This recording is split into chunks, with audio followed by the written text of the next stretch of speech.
Hi guys, I thought I'd just do a quick video recapping this week's class because it seemed that for a lot of you it started to give you an idea of what we're talking about with the pelvic tuck and tilt and why we're trying to get that part of the body really moving freely and looking at how sometimes where the rib placement is really affecting your ability to be able to use your stomach muscles effectively. So there were a couple of reasons why I really themed the class, which was, one, some of the positions we're doing, when you play with them, you'll kind of see the squat in the positions. And so everything that we're going to do in this class is really beneficial for the squat. And along with that, all of the things that the squat needs, like good ankle mobility, good hip mobility, the ability for your spine to change shape as you go from standing down into the squat. But also there's quite a few Pilates exercises, just off the top of my head, the roll up, so from lying down to sitting up, the roll over, from lying down taking your legs over your head, rolling like a ball, open leg rocker, teaser. They all require the ability for you to be able to articulate through the lower back really well in order to be successful and not be using your shoulders and your neck. So I'm going to use the blue air stability cushions. I'm just going to grab one in a second. If you don't have one, you can still do this whole class without, or you could probably use like a small sofa cushion, something like that, that's not too soft but has got a little bit of softness. There's a little bit of instability there. Okay, 2 seconds. I am just going to grab myself the air cushion, which if I'd been organised would be in camera right now but isn't. So you are going to need a cushion, the floor, or one of these air stability cushions, which can be bought online through eBay, Amazon. If you're in the UK, dolphinfitness.co.uk sell these, and a strap of some sort. It really doesn't matter, a belt, a scarf, anything will do for that job. So without more ado, I want you to lie on your back. Now if you're using the air cushion, you're going to place it so that roughly where your bum ends, so does the cushion. Now, as with all things, it's very subjective to each person. You may find that having the pelvis slightly elevated like this is really uncomfortable on your neck and shoulders, and in which case you want to make sure you pillow up your head to take out some of the angle that your neck might be put in by having your pelvis up like this, or you can take the cushion out or whatever you're working on. So we're going to start. I'm going to move my arms out of the way just for the purposes of the camera. You would have your arms down by your side. So you're going to start by seeing if you can roll the pelvis back. So this end of the disc is squished down and this end of the disc has filled up with air. Now, when you're rolled back in this position, I want you to have a feel under the back of your body and really acquaint yourself with where your rib cage sits on the floor. So for me, I can kind of feel to about here is really solid down onto the mat. I don't really have to think about it, I can feel it there. So then I want you to let the pelvis go forward where you do not change the weight of your rib cage. So your forward is not necessarily to this front edge of the disc. So rolling back, and you might find it beneficial when you roll back to place your hands underneath, depending what's going on with your shoulders. And then when you roll forward, nothing that's touching your hand should leave. And then pretty quickly, you can usually pick up whether you have more range of motion one way than the other, or whether they feel pretty equally balanced to you. But I want you to really pay attention to that, because there is no point rolling forward to the front edge of the disc if you're dragging your rib cage along with you. Now, in reality, your rib cage does respond to what your pelvis is doing. But for now, where we're going to try to isolate the pelvis, the lower back, and then the rib cage, I want you to be able to differentiate between the two places. So once you've done that a few times, then I want you to find your two hip bones on the front of your body. Now in a perfect world, those two guys would be level with each other. Oftentimes you can feel that your pelvis doesn't live in a perfect world. So whatever orientation you might have, you're going to let one side of the pelvis drop towards the floor and then let the other side of the pelvis drop towards the floor. Now, if you have any kind of rotation going on in the pelvis, you may well pick up that one side does not drop down as far as the other side or does not move as freely as the other side. What I want you to be careful of is not having a big range of motion like this with the legs, because they will smoke and mirror what's going on in the pelvis. If you have that one side that's stiff, your strategy of dealing with that might be to just bring the weight of the legs over.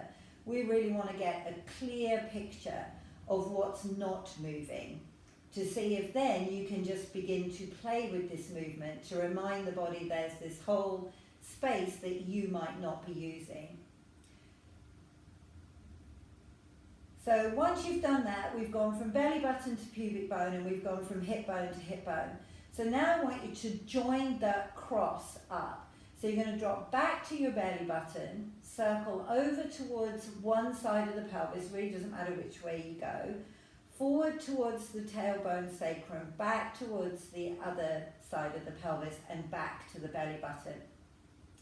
Now as you circle around, again, it doesn't need to be the biggest circle. I don't want you to do a circle that's creating a lot of tension in your neck or your shoulders. I just want you to pay attention to, does this really feel like a circle to you? Or are there areas of the circle that you're skipping out or maybe having to work exceptionally hard to get into, or perhaps areas where you're holding your breath? Could be anything of those. And then can you reverse, checking in the same thing? Is it easier to go around this way to the first way you chose, more tricky? If there's an area that's tricky, did it correspond to the first direction you went, or is it in a different place? And there's no right or wrong, there's just going to be whatever your pattern is. And then you're going to come back towards your belly button. Now this time we're just going to break the pelvis down into quarters. So I want you to go from your belly button to your right hip bone, or the back of the right side of the pelvis. So you're just going to take a little rock over to that point and a little rock back, and rocking over towards that point and rocking back. And all I want you to do is just picture the circle.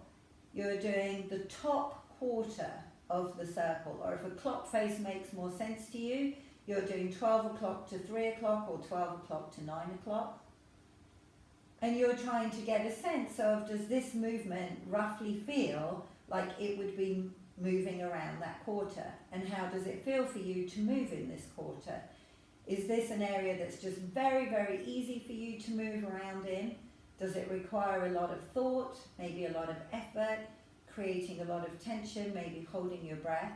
If that's the case, can you do something different about the way you do it? Firstly, could you check that you're breathing?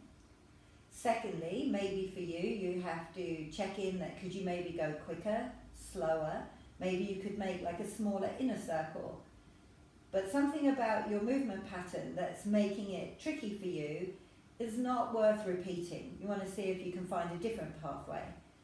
Now we're going to go from the back of the right hip down to the tailbone, pubic bone, and then come on back to that hip bone. And then as you rock around this quarter, checking in here, how does this feel? And you know, tension can creep in anywhere. So you might have to check your fingers, you might have to check your toes, maybe the front of your thighs, whatever it is for you. Then you want to see, can I change the way I'm going at this?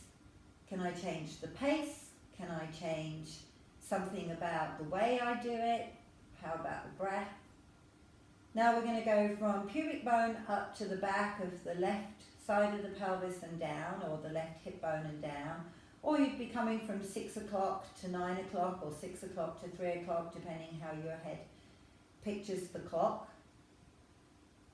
There's probably even another variation of that. And again, you want to explore personally for you how this feels, and then see if you can change the parameters of how you're doing if this is not a successful side for you to work up. And then can you come from the back of the pelvis towards the belly button and then back down towards the pelvis?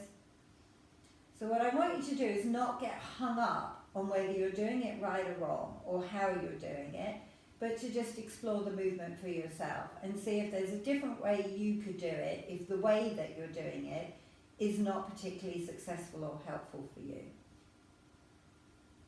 And then I want you to finish by just circling around a couple of times one way and then a couple of times the other way, just to see if you've been able to create more freedom in that movement, even if now your circle is in a completely different place or moving at a completely different speed. Now can you come back and set yourself so to you those quarters feel pretty level, the ribs are down to the floor. Bring one leg up so the knee is directly above the hip joint, bring the other leg up. Bring the knees in towards you, and as you bring the knees in, I don't know how well you can see my pelvis tucked back. So you see how there's all this space underneath here where the tailbone is lifted and the back is really sinking to the floor. So we're going to be looking at this position a lot through the class. But for now, I just want you to slowly move your thigh bones away and see if you can find the point in your body where your back ribs stay down on the floor.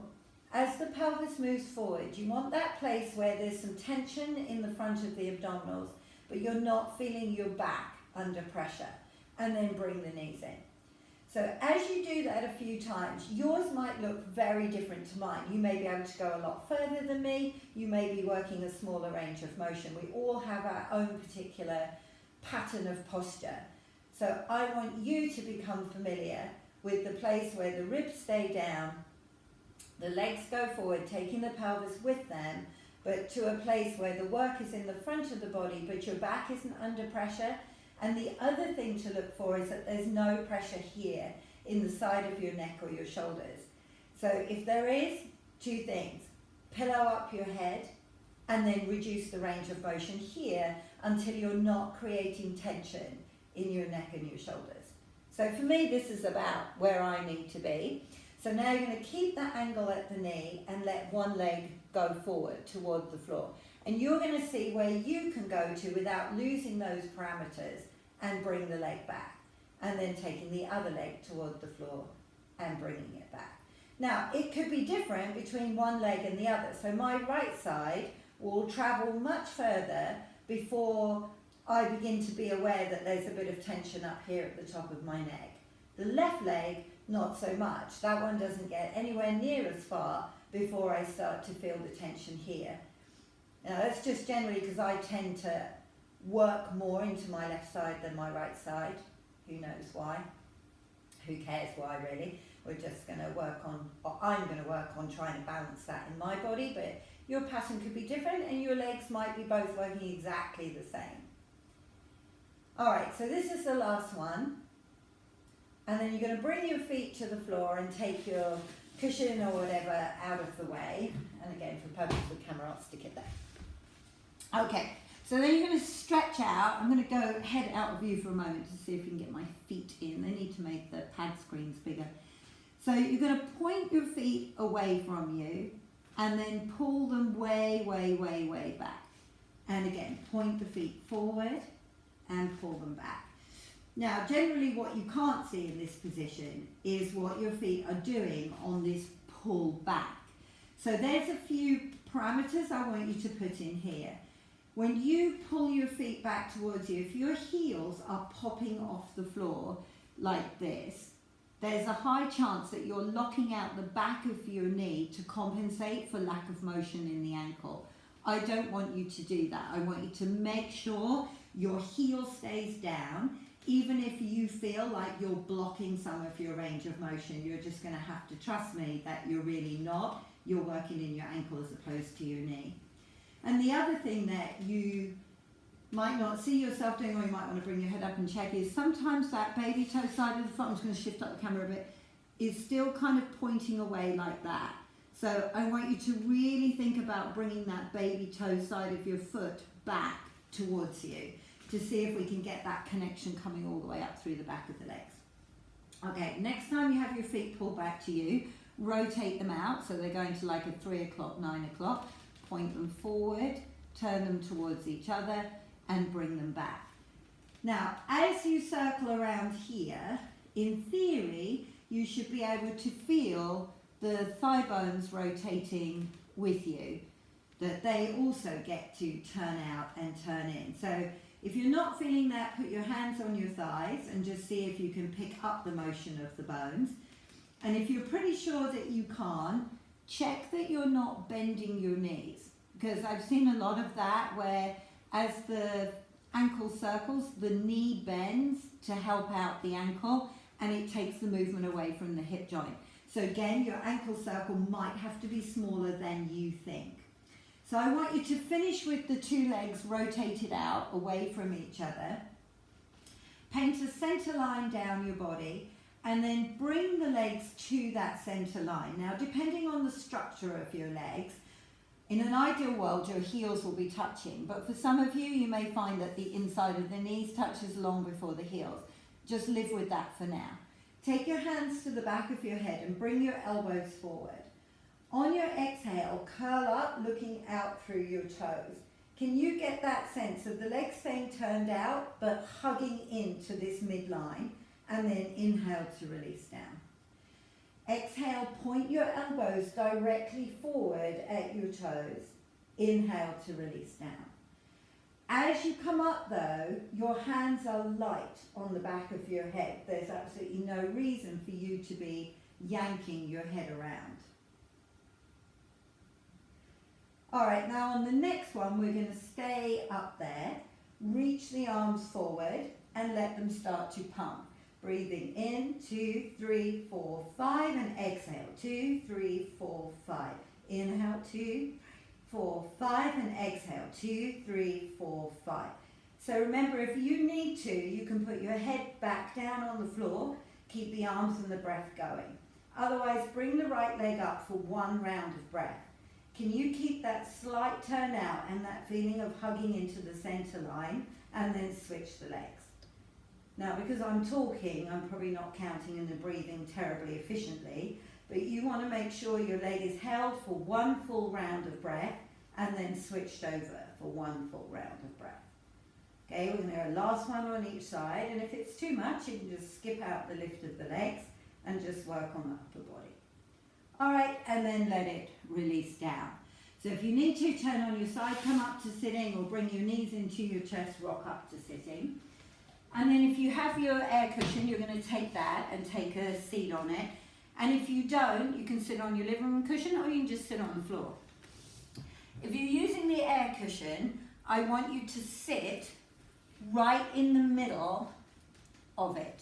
So can you see how this end is more puffy and I'm on this slight downhill slope? And then you're going to cross at the ankles. Now, I want you to really have this sense of sitting downhill, so that it allows your pelvis to roll forward, lets your lower back take less of the compression of sitting. Now, if you're not feeling downhill, you're either sitting right up on top so that the disc is flat, or you've dragged your heels so close to you, you're actually sitting downhill that way. And in which case, move the legs out, because right now we're not going for a hip release, we're just going for your back to not have too much compression. Bring your hands into a prayer, attach your thumbs to your chest, first fingers to your chin, and then on your exhale, rotate to the right. Pause for a moment and see if you can really get a sense of bringing the back of your left ribs round with you. Inhale back to center. Exhale, twist the other way, and then inhale back to center. Now, as you rotate, are you keeping equal balance on both sides of your pelvis? Or can you feel that you're leaning more into one hip than you are into the other? Come back to center, change the cross of your legs. This time take a twist to the right, bringing your left hand to your right knee. The hand on the floor, I want you to avoid taking it behind you because it gives you that kind of fake twist. And then see how much more you can rotate.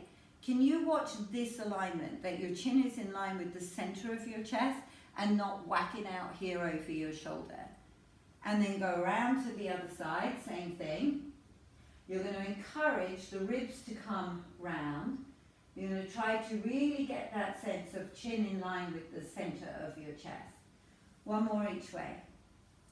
Now when you're into your twist, I want you to take a couple of deep breaths and also just check out whether you feel like you're sitting evenly on both bum cheeks or leaning more into one than the other.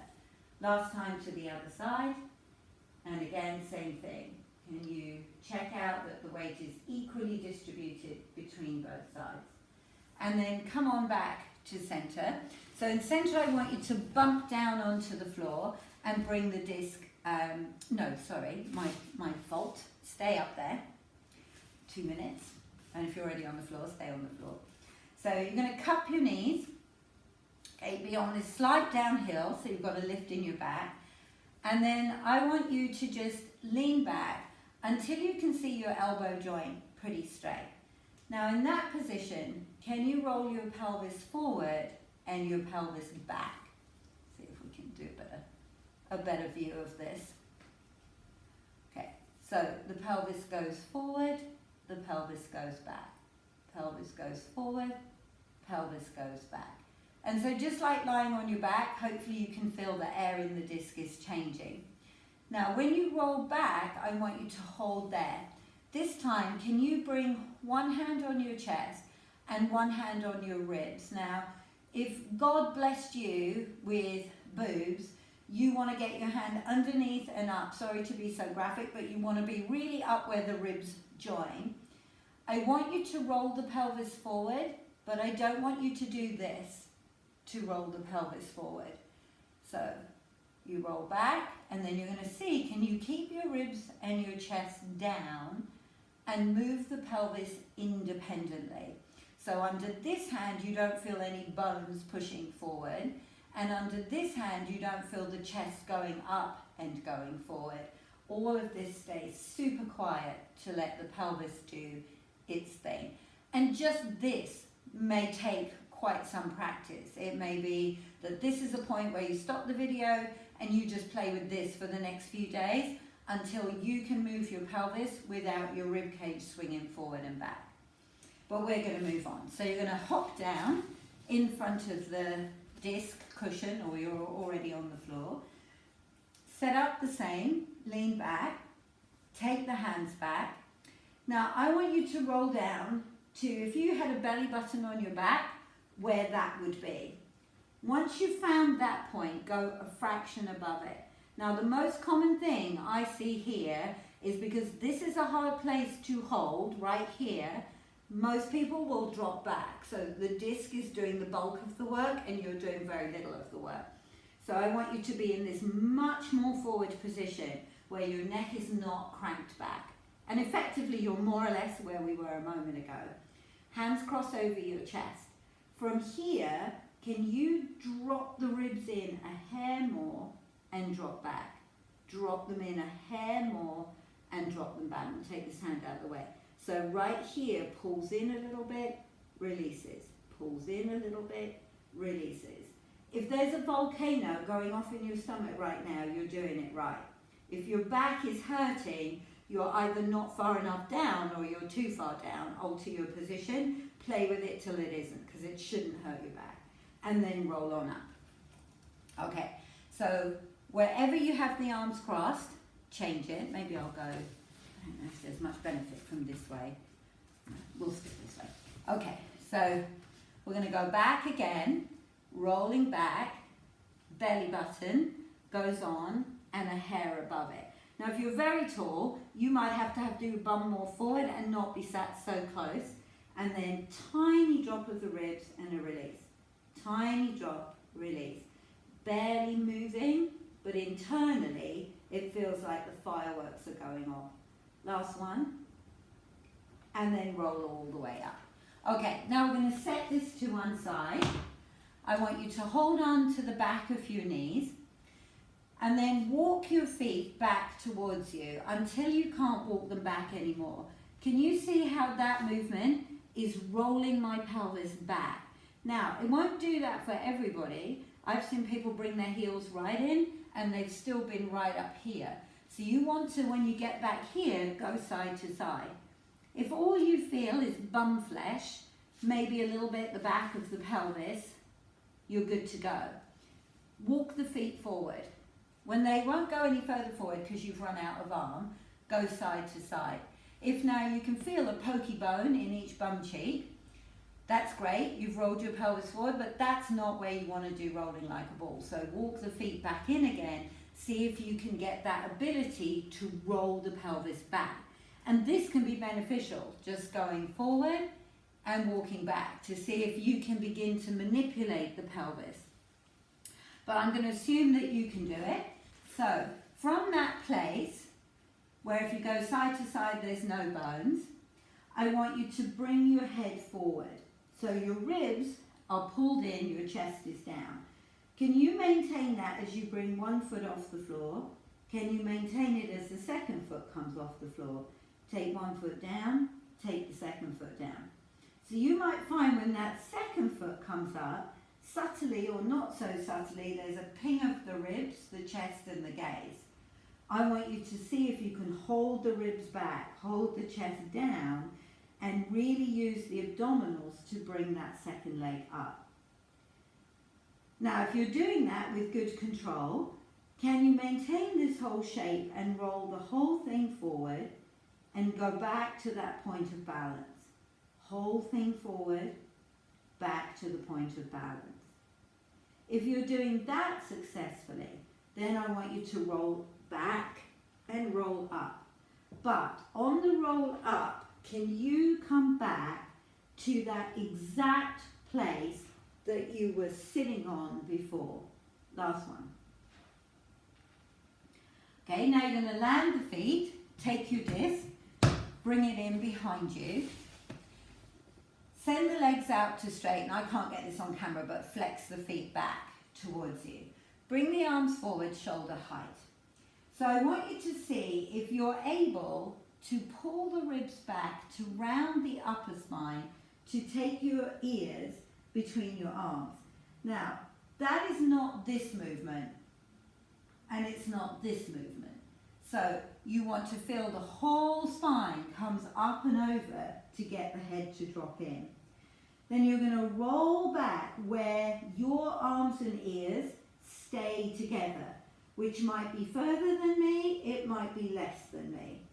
And then I want you to come home keeping your arms and ears together.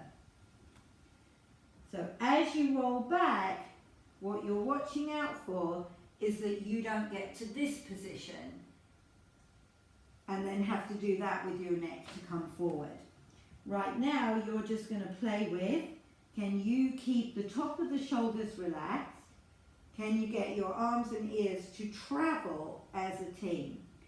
And if you get that, then you should feel how when you come off the cushion, the ribs have to pull back in to get you up. Okay, now take your cushion, set it to one side. Hold on to the back of your knees, but this time let one hand hold the other wrist. So you're in this balanced position. You're going to do exactly what you've been doing of bringing the ribs down, chest down, and see if you can rock forward and land the toes. Always seems like a long way. And go back into the balance. Without subtly, or not subtly, pushing the ribs forward, lifting the chest, or poking your head up over the parapet. So this is a good version to do if you're taking care of low back stuff. Otherwise, we're going to go straight into the roll back and the roll up. Straight into the roll back and the roll up. And in an ideal world, your hand isn't going to slip on your wrist. Your arms aren't going to change position. Last one. And there's no dudunking. Okay, and then we're going to set the feet all the way down. Now in class we did some other variations, but I'm going to skip those out really for the purposes of time. So I want you to grab your strap now and take that and place it around the ball of your right foot and let both legs go out too straight. Okay, useful to pillow up your head here, because again I want you to be able to really feel the ribs down, and as much as possible you want to get the back of the legs as close to the floor as you can. So you might need to pillow the head up more than I have. And then you're going to bring your leg that you've strapped up toward the ceiling. Now, I've taught you guys many times the parameters of do not let your pelvis tuck back when you do this. Keep it down and forward. Make sure your ribs to the floor. Once you have that, how much can you straighten your knee? And then can you use the strap to flex the foot back towards you? For now, it's that range of motion at the ankle that you're really going after. So I want you to keep playing with that. The leg is pretty passive in the strap. It's just that ankle that you're going to mess around with. Okay, now you're going to loosen off your grip and allow your foot to circle. It's a real bummer that I can't get all this on the camera, but when you circle your foot, watch it and make sure it's really drawing a circle. For now, I don't want your leg to help out. I want you to watch. Are there parts of that circle that your foot really struggles to get to? And in which case, that is going to be your homework for the next however long it takes you to be able to free off your ankle to let your foot move freely, so that we're accessing all parts of your hip joint. Okay, now come back with the foot into the flexed position. From here, I want you to bring the right arm out to the side with the palm facing up. Take this arm, reach it up towards your head where your ribs stay down and the fingertips, fingernails stay down. And then take your right leg across your body. Do not take your pelvis with you. When your leg is over there, if that baby toe side of your foot is turning away from you, can you pull it back towards you? Check in with your knee, could that straighten more? And then above all else, check in with your ankle, could that straighten more? Okay, now if you have SI joint problems, lower back problems, it is probably wise to just stop and hold the stretch here. Otherwise, you're going to let your pelvis come with you, but you're not going to let your rib cage come with you. So as much as my pelvis is rotating toward the left, my rib cage is trying to rotate back towards the right. Because it's not just what's happening around here that I'm after, so much as how much can I stretch all the muscles of the waist on the back of the body and the front of the body. And then bend the knee, bring the leg in, come out of it and let it release. And then generally when you stretch that leg out, you'll have a sense of how much considerably longer one leg feels than the other.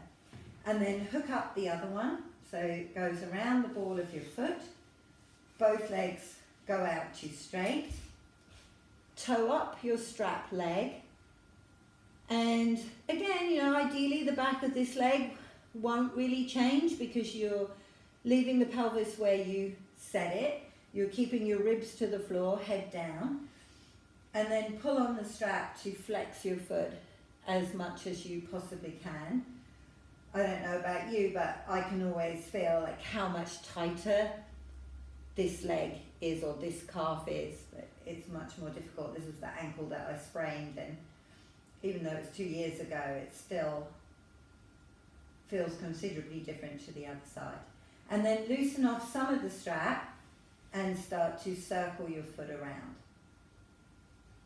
So this one likes to click and clunk a bit more, but it's been really helpful to keep working through these ankle circles. The range of motion has definitely got better. There's still a couple of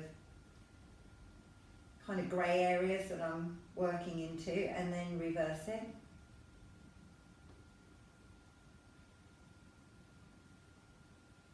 Alright, and then come back to center. Take the strap in the right hand, if it's the left leg, or vice versa. Take your left arm out to the side, palm facing up. That arm goes towards your head with your ribs down. Fingertips stay on the floor, and then let this leg come across. But for now, no pelvis comes with you. And then you're going to use the strap to pull the foot back into the flexed position. And then just hang out there for a few breaths. And usually, I say usually, my experience is that the worst of it passes after a few seconds, so then I can usually get a bit more out of the ankle, a bit more out of the knee, and then let the pelvis come over. But remember, avoid that if you have SI joint problems, lower back problems. Be guided by what you feel, or just avoid it altogether. And then can you double, triple, quadruple check that you're rolling the ribs back to the floor, so it's like the body is doing a twist in 2 different directions. Okay, now you're going to come back to center, and in center I want you to straighten out the leg you've just done, bring up the other leg and dangle the lower leg down. So if you have no shoulder problems, can you take one hand under your back ribs, one hand under your front ribs, so you've made like a rib sandwich. If you have shoulder issues, take both hands over the ribs of the leg that's up. And then you're going to let that thigh bone come across just the way we did a moment ago. And the weight of that leg at some point will start to take the pelvis with it. You're trying to feel where your pelvis will go to without the front ribs pushing up in your hands and the back ribs popping off that hand, and then come on back. So you can do that a couple of times. So it's a very passive way to stretch all of those waist muscles, because as long as you keep the ribs down. So there's no real work required from the abdominal wall, it's just being taken for the ride by the weight of the leg. Now this time, I want you to see, can you lift this side of your pelvis up and down without losing the ribs on either hand? Now, that in and of itself can take a long time to get the strength and the flexibility in your waist to pick up the hip and set it down, let alone pick up the hip and begin to turn it and set it back and down. So you want to be really sure the leg is not leading the movement right now. It's your pelvis that's doing the work of coming up and across, or not, depending. When I first started, there wasn't really any coming up, let alone going across. So other side, rib sandwich, or top hands holding the ribs down. A few times let the leg go across, let that take the pelvis and bring it back. And so at this point where it's very passive is where you want to get very picky about the whole thing and make sure that you only go where both sets of ribs stay quiet. Okay, now we're going to go more into the work. Can you lift this side of the pelvis up and down without sacrificing any of the ribs? And if you can pick up, is there any across that you can do without the ribs having to come along for the ride? Okay, last one. Okay, and then bring the feet down. Now, I would highly recommend, if you know that to put your legs up straight to the air is very tricky for you, I would get a cushion under your bum. If you have the half foam rollers, that, or the stability pillow. You can totally do it without those things. You're just going to have to pay attention a little bit more to what your pelvis is doing. So you line up your bum with the end of whatever you're lying on, and you take your strap, maybe you have to fold it in half depending how long it is, and then you take your first fingers, push them into the strap and hold it above your chest. Now you're going to bring your knees into your chest, and if you remember at the beginning of the class, I talked to you about how when you bring the knees in, it takes the pelvis into this backward tuck. That's what you're going to be working on and trying to increase. So right now, can you see how the tuck is very passive? It's happened because you've brought the weight of the legs towards you. Then you're going to bring your legs up. Now, if they won't straighten, if they're more like this, that's okay. It really doesn't matter right now. What matters is, can you bring the legs to the strap by letting the pelvis tuck more and take them away? Now, if the answer is no, can you firstly maybe move the strap forward? That would be certainly the easiest thing to do. Or can you bend the knees a lot more to bring them to the strap? Okay, none of that is cheating. That's what you need to do right now to be able to get the pelvis to roll back, to be able to figure out the exercise.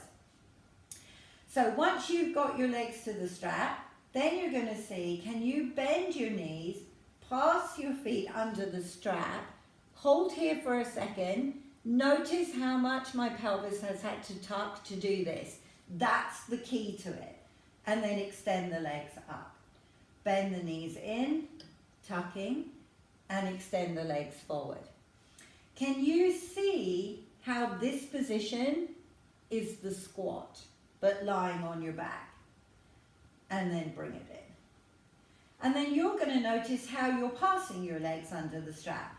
Maybe you have a knee that wanders off, maybe you have feet that wander in, maybe one leg is more doing it than the, that was very bad English, wasn't it? One leg is bending out of position more than the other.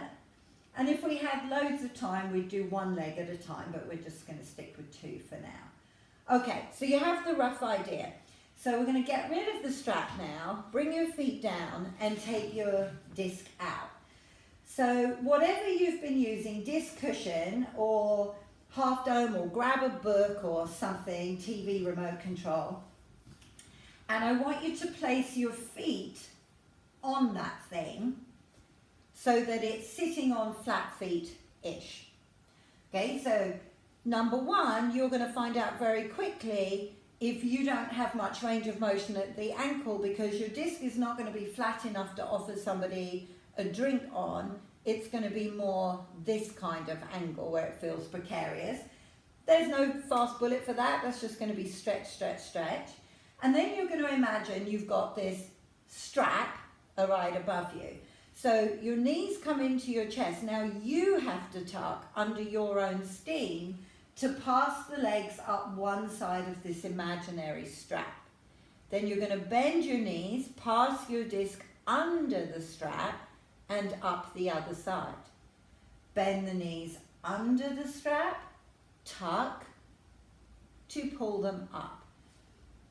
And then going back the other way. So yours might look much smaller. It might be a little bend, a little tuck, a little straight. None of that matters. All that matters is you're trying to bend the knees, bring them towards you to encourage your pelvis to roll back to be able to move the legs. And you might want to just stay and practice with this, which would be perfectly fine. Otherwise, we're going to take this disc and plant one foot to the floor and one foot in the middle of the disc. And then you're going to let that one leg straighten up with the disc on your foot. Oh, I'm so glad you can't see mine. And then you're going to circle your leg around, holding your disc on the sole of your foot. I love this because you really have to make your thigh bone move around your hip socket. You cannot go funky at the knee or the ankle because your disc will fall off. And then reverse it. Now you might find you're having to do yours more like this with a bent knee circling around. That's okay. For now, it doesn't matter. We're just trying to get the movement right in the hip joint. Okay, let's change legs. And then, whoa, extend it up. Should have done the rubbish one first. Okay, and then circling around here. Always interesting to really look at your foot and see what part of your foot is not in contact with the disc or is not really holding on to the disc. What are your toes doing? What is all of your heel doing? And then reverse it. Are you breathing at this moment in time? Good. And then you're going to bend the knee in. Now, the grand finale is what all this work has been leading up to. If you have not done the rollover, and you would be in an intermediate or an advanced class to have done it, do the beginning part of it and then don't do more than that, because it's a lot of work to take legs over your head, and there's no quick fix to this. It takes a long time to get up the freedom of your pelvis, but this whole video is something you just want to keep playing with to prep yourself up for it. So both feet go on the disc. I have posted this separately on YouTube, so because I realise you can't see the disc right now, but you can take a look at that kind of 50-second video separately. So to take the legs over the head, the pelvis has to find that tuck. See that first movement where this begins to lift. You might just have to practice this. Can you tuck to bring the legs towards you? Eventually, and I probably can't talk when I'm doing this, so I'm just going to talk now and then do it. Eventually, you want to be able to tuck and roll the legs overhead. Oh, I've run out of wall space. And then, whoa, I'm stuck to the wall. And then if you're not stuck to the wall, roll back down. The things you don't think of when you're trying to film something. Okay, I'm going to scoot down just a little bit.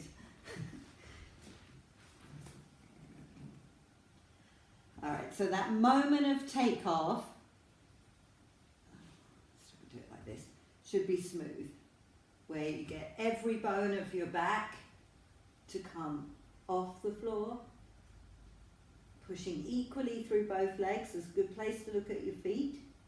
And then when you come down, every bone of your back should lower. And in time, you want this so that it's not a ton of pushing through your arms, it's not a ton of tension through your neck and your shoulders. I wouldn't say it feels effortless, but I certainly feel like I work from my abdominals more than I ever used to. All right. And then I hope you enjoyed that, and I hope it helps out. Thank you.